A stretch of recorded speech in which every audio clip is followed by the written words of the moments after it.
Are hoodies going out of style on the Senate floor? The Senate on Wednesday unanimously approved a resolution to arrange a formal dress code, requiring senators to wear proper business attire, including ties for men. This comes a week after Senate Majority Leader Chuck Schumer loosened the informal dress code to permit senators to wear more casual attire on the floor.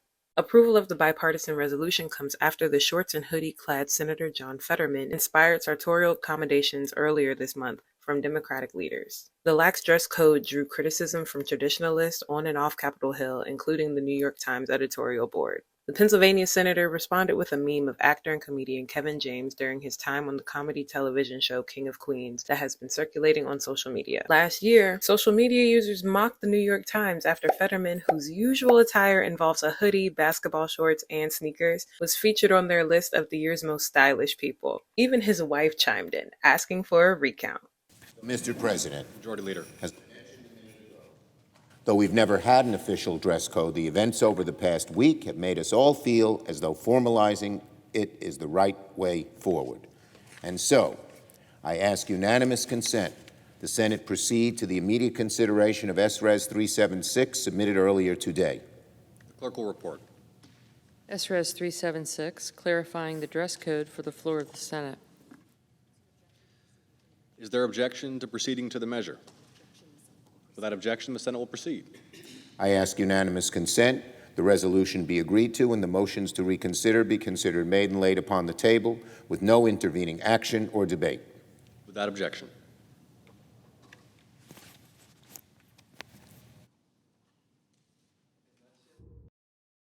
Why is it so important for you? Well, what's wrong with John Fetterman wearing a hoodie and shorts? Well, let me just look around. Take a view of this Capitol. And as Mitt Romney and I were interested in there, and Chuck Schumer.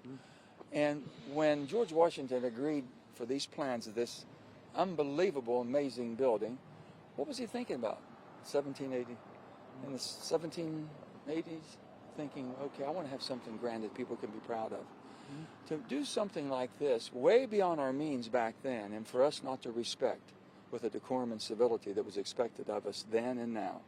So for 234 years, we assumed that there was a rule. It was an unwritten rule, if you will.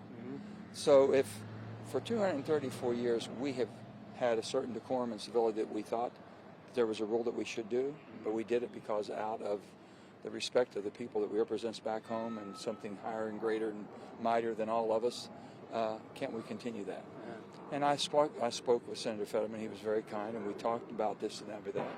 And we all agreed that something had to be done, had to be codified, so it doesn't happen again. He says that he'll come in and vote in the cloakroom wearing shorts and a sweatshirt. Is that okay? Well, people do that. They can do that. What they can't know is disrespect the floor. And you have to have the Sergeant at Arms has to be able to, if you will, kind of guard the floor. You think that kind of garment is disrespectful to the Senate? Well, I'm just saying everybody has. I just think that's not how I would dress. I think the people of West Virginia expect a little different from me. And I would hope that, and I sure hope to live up to that. But the bottom line is not just me, and it's not just Mitt Romney and Chuck Schumer or Mitch McConnell.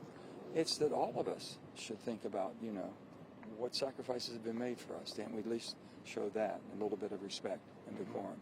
And I think we've lost a lot of that in civility that we've taken for granted for far too long. And I never knew there was not a dress code that was written down, but we found out there wasn't.